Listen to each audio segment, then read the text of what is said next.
हाँ, तो सुप्रभातम। आज आपको हम पढ़ाने जा रहे हैं कक्षा 10 की हिंदी।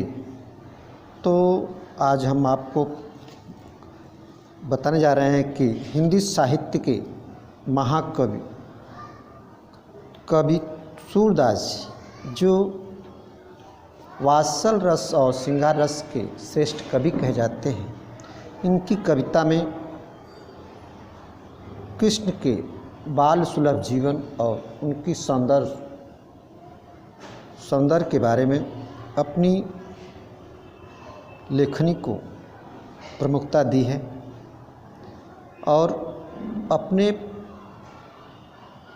जीवन की समर्पित भावना को कृष्ण के प्रति समर्पित किया है। तो सूरदास जी की प्रमुख कृतियां हैं सूरसागर, सुरश्रावली और साहित्य लहरी। एक भ्रमर गीत है जो निर्गुण और सगुण दोनों का सम्मिश्रण है।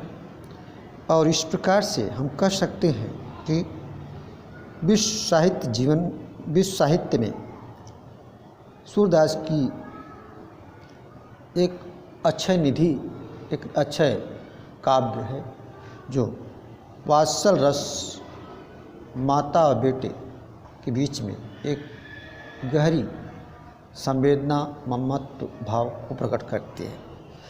तो हमारे सूरदास जी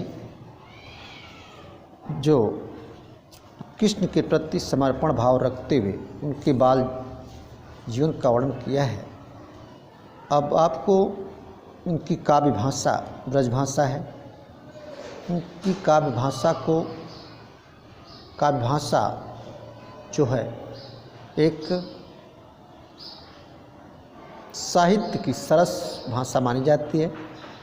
तो चलिए हम आपको ले चलते हैं कृष्ण और गोपियों के बीच में एक ऐसी संवेदनशीलता और वियोगात्मकता का परिचय मिलता है जिसमें कृष्ण के प्रति गोपियाँ वियोगात्मक अवस्था में रहकर उद्धव को कैसे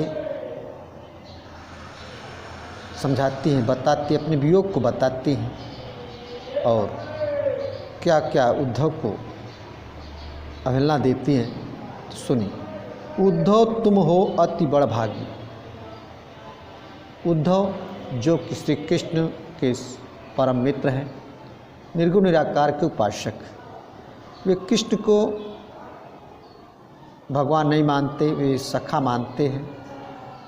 और गोपियों के बीच में पहुंचकर उद्धव जी कृष्ण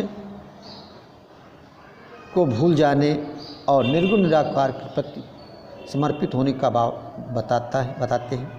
क्या कहते हैं देखो। लेकिन गोपियां जब उद्धव के निर्गुण निराकार की बातें सुनती हैं तो उन्हें बहुत ही व्यंग्यात्मक पूर्ण से चुटकियाँ लेते हुए कहती हैं। क्या कहती हैं? उद्धव तुम हो अति बड़ भागी। हे उद्धव, आप बड़े भाग्यशाली हो। आप जो कि हमारे देव के मित्र हो। अपरस रहत स्नेह तगा तय नाहिन मन अनुरागी। अपरस रहत स्नेह तगा तय, अपरस रहत स्नेह तगाते नाहिन मन अनुरागी। अगर दूसरे के प्रति अगर स्नेह रखा जाए तो नाहिन मन अनुरागी, यह मन इतना व्यथित है, इतना द्रवित है, कृष्ण के प्रति समर्पित है कि दूसरी बात भी अच्छी नहीं लगती, दूसरे के प्रति प्रेम भी अच्छा नहीं लगता। पूरा ही पात्र रहत जल भीतर तारस देहि न त्याग। हे उद्धव, हमारी स्थिति वैसे हो चुकी है जैसे पत्ते के बीच में जल, पत्ते में जल हो। क्या पत्ता अपना जल के बिना शरीर त्याग सकता है? ता रस देहि न त्यागी। क्या पत्ता अपना रस त्याग सकता है, जल को त्याग सकता है? उसी प्रकार से उद्धव, हमारे अंदर तो कृष्ण स्वरूप जल समा गया है, उसको हम कैसे निकाल सकते हैं? जो जल माहि तेल क्या गगरी, बूंद ताको लागी, जो जल माही तेल की गगरी। कहने का मतलब है कि अगर गगरी में तेल हो, क्या तेल गगरी के बिना तेल उसमें रखना आसान होगा? बूंद ताको लागे, क्या उसमें बूंद या तेल रुक सकता है? प्रीत नदी में मैं पाऊँ न बौरो। हमारे हृदय में कृष्ण के प्रति प्रीत की नदी है, अर्थात हम लोग कृष्ण के प्रेम में पागल हो गए। दृष्टि रूप न परागी, और अब दूसरे के सौंदर्य स्वरूप में मेरा मन, लोगों का मन नहीं लगता है। यह विह्वलता देखकर, गोपियों की यह विह्वलता देखकर उद्धव टका सा मुँह लेकर रह गए। तब सूरदास जी क्या कहते सुनिए। सूरदास अबला हम भोरी, गुर चाट जो पागी।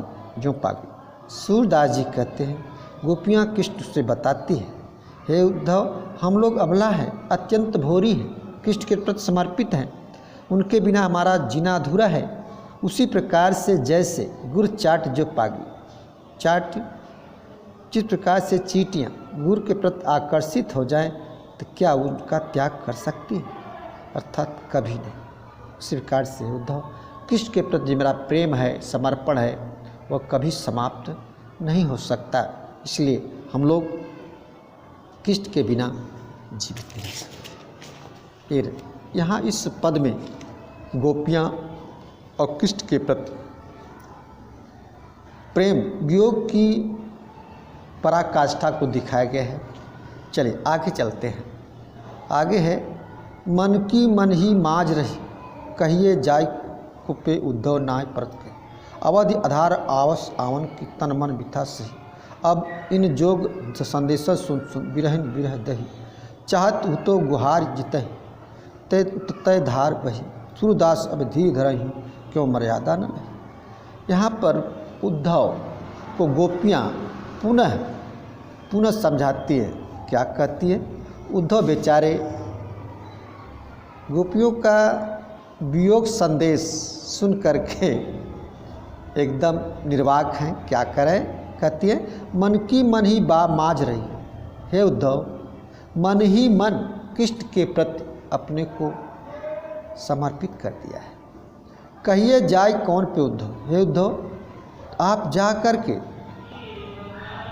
हे उद्धव, इतना वियोग है, उस वियोग को कोई कह नहीं सकना ही पारत कहने की क्षमता हम में नहीं है। अवधि आधार आवस अवन। हाँ, हम कृष्ण के आने का की बात सुनकर एक आशा बधी थी, तन मन बिथा सही। कृष्ण के आने तक, जब तक मुझे बिथा पीड़ा सहनी हो, हम सह लेंगे, लेकिन आपके निर्गुण निराकार की बातें हमारे समझ में नहीं आती। अब इन जोग संदेशा सुन, यह जोग आने का संदेशा सुन के, यह जोगनी, यह वियोगनी बिरहनी बिरही दही, बार बार विरह को बढ़ा रहे हैं। बार बार आपका संदेश मेरे हम लोगों को विरह बढ़ा रहा है। चाहत हो तो गुहार जिते धार बही। चाहत हो तो गुहार जिते, हार्दिक इच्छा है कृष्ण को एक बार बुला कर देख लूँ, उते ताधार है, और उनके आते ही सारी जो मन में एक पीड़ा है, ज्वाला है, अग्नि है वियोग की, वह समाप्त हो जाएगी, बह जाएगी। सूरदास अब धीरे धीरे मर्यादा न नहीं। सूरदास जी कहते हैं कि अब हम लोग मान मर्यादा, परिवार की मर्यादा का मान सम्मान नहीं कर सकते। अर्थात अब मर्यादा का उल्लंघन कर चुकी हूँ, अब कृष्ण के प्रति सब कुछ अर्पित कर चुकी हूँ। अब हमें न घर की मर्यादा है, न मान की, न सम्मान की, न गांव की, न देश की, किसी की मर्यादा नहीं। हम सब कुछ उल्लंघन कर कृष्ण के प्रेम में पागल हो चुके हैं। यहाँ पर गोपियाँ अपने प्रेम को कितना मार्मिक दृष्टि से दर्शाया। उद्धव बेचारे कुछ नहीं कर पाए। और अंत में अगला पद है आपका, तीसरा पद है कि अपने वियोग और जीवन को जीने के लिए एक कैसे उद्धव को गोपियाँ कह रही हैं अपनी मन की पीड़ा को। चलिए, हमारे हरि हारिल की लकड़ी, हे उद्धव, हे कृष्ण के मित्र, हमारे हरि, हमारे कृष्ण आधार है। जिस प्रकार से हारिल पक्षी को एक लकड़ी उड़ने और बैठने का सहारा होती है, उस प्रकार से हमारे जीवन में हमें जीने का सारा मात हमारे कृष्ण हैं। उनके बिना हम एक पल भी नहीं जी सकते। हमारी हालत हारिल की तरह है। मन क्रम वचन नंद नंदन उर, यह दृढ़ कर पकड़ी। मन से, वचन से, क्रम से, कर्म से हमने नंद बाबा के बेटे कृष्ण को हृदय में बसा लिया है। यह दृढ़ कर पकड़ी, यह निश्चित दृढ़ता के साथ उनको अपने हृदय में बसा लिया है। जागत सोवत स्वप्न दिवस निश, सोते जागते दिन रात कान्हे कान्हे जकरी। दिन रात कृष्ण के प्रेम में हम लोग जकड़ चुके हैं, बधे हुए हैं।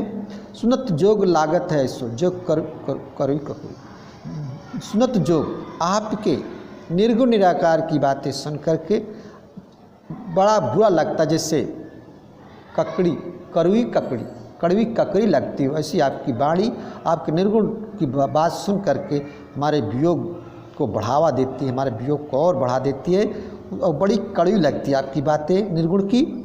सु तो व्याधि हमको लय आई है, आज देख सुन के करी। सुन तो व्याधि हमको लय है, सु तो व्याधि हमको लय है। अरे सुन, देख सुन करी।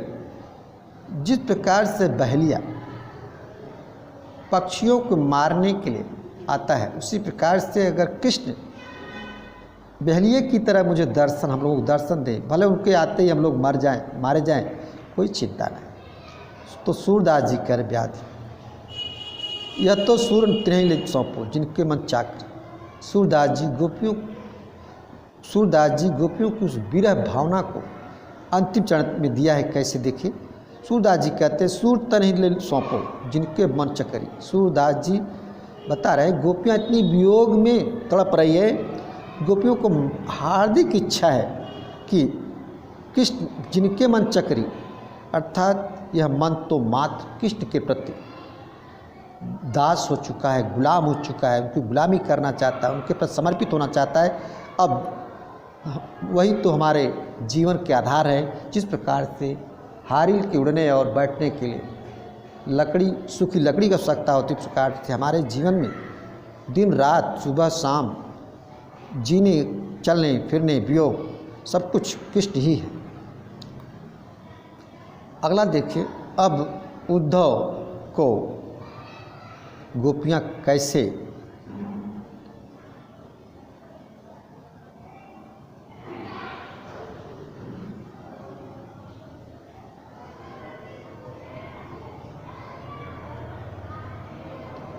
तो यहाँ पर देखिए कैसे जैसे ही उद्धव गोपियों से चल करके अपने मित्र कृष्ण के पास पहुँचे तो कृष्ण जी को कैसे समझा रहे हैं, गोपियाँ उद्धव जी को कैसे समझा रही हैं, क्या कह रही हैं कि आप, लगता है कि कृष्ण ने आपको राजनीति का पढ़ा पढ़ा दिया है। तो कह रही है हरिहर राजनीति पढ़ जाए, हे उद्धव, लगता है कृष्ण ने आपको राजनीति का पढ़ा पढ़ा दिया है। समझ बात कत मधुकर के समाचार सब पाए। समझ बात मधुकर के, कृष्ण के मधुर बातों को समझिए, समाचार सब पाए। सभी को समाचार मिल गया है। एक अति चतुर है पहलो गुरु ग्रंथ पढ़ाए। कृष्ण इतने चतुर हैं कि आपके निर्गुण निराकार को नीचा दिखाने के लिए राजनीति का पढ़ा पढ़ा दे, गुरु ग्रंथ पढ़ाए, गुरु राजनीति का पढ़ा पढ़ा दिया। आप पढ़ के आए हो बड़ी बुद्धि जानी जो उनको जो संदेश पठाए। बड़ी बुद्धि जानी, वे इतने विद्वान हैं, इतने चालाक है कि आपके माध्यम से हमको योग का संदेश पढ़ाने आए हो। उद्धव भले लोग आगे के पर हित डोलत धाये। उद्धव भले हम लोग आगे के पर हित डोलत धाये। हे उद्धव, भले ही हमारे हित के लिए आप आए हो, पर ये आपकी जो राजनीतिक पहाड़ा है निर्गुण निराकार का, हित डोलत धाये, इसमें हमारा कोई हित दिखाई नहीं देता है। ये तो परहित है। अब अपने मन फेरे पहिए चलत तू हुत चुराए। अब अपने मन फेर पहिए। हाँ हे उद्धव, अब अपने आप अपने मन को फेर लीजिए, जान लीजिए, चलत जू हुत चुराए, कि जाते जाते आप जब चले होंगे तो कृष्ण आपके मन की बात को चुरा लिया होगा। अर्थात राजनीति का पड़ा पड़ा दिया, और राजनीति का पड़ा पड़ा दिया कि आप जाओ गोपियों को निर्गुण निराकार का संदेश सुनाकर मेरे प्रति जो प्रेम है उसको कम कर दो। ऐसा पड़ा पड़ाया, हितो चुराए, ते क्यों अनित करे अपन, जो अनित छुड़ाए, जो ते क्यों अनित करे अपन। आप इतना अनित क्यों कर रहे हो? आप निर्गुण निराकार की बातें बताकर हम लोगों का वियोग क्यों बढ़ा रहे? जे और अनित छुड़ाए। अरे जो कृष्ण ने आपको अनित छोड़ने की राजनीति पढ़ा दी है, आप अनित छोड़िए, छुड़ाए। अब आप कृष्ण के प्रति प्रेम की बातें बताइए। राजधर्म तो यह सूर्य जो प्रजा न जाय सताए। राजधर्म क्या कहता है? राजनीति क्या कहती है? राजनीति वह कहती है जिसमें प्रजा का सुख हो, दुख न हो, कल्याण हो। अरे उद्धव, आप हमको सुखी करने आए हो, हमें आप राजनीति पढ़ाने आए हो। अरे कृष्ण से हमारा सारा सुख था, हमारा सारा प्रेम था, सारा वियोग था, सारा समर्पण था। आप निर्गुण निराकार की राजनीति करते हो। एक राजा का धर्म होता है प्रजा को सुख देना, अब आपका जो निर्गुण निराकार का धर्म है हमारे वियोग को बढ़ाना। वाह, ये उद्धव जी, ये तो अच्छी बात नहीं है। इस प्रकार से गोपियाँ अपनी चतुरता के बल पे उद्धव को निर्गुण निराकार के प्रति समर्पण भाव दिखाने का कार्य किया है। तो चलिए आपको इस पूरे पद में ब्रजभाषा का प्रयोग करते हुए सूरदास जी ने वात्सल्य और श्रृंगार रस के उत्कृष्ट बातों को गोपियों के माध्यम से प्रकट किया है। तो इस प्रकार से यह आपका पहला पाठ कक्षा 10 का समाप्त हुआ। धन्यवाद।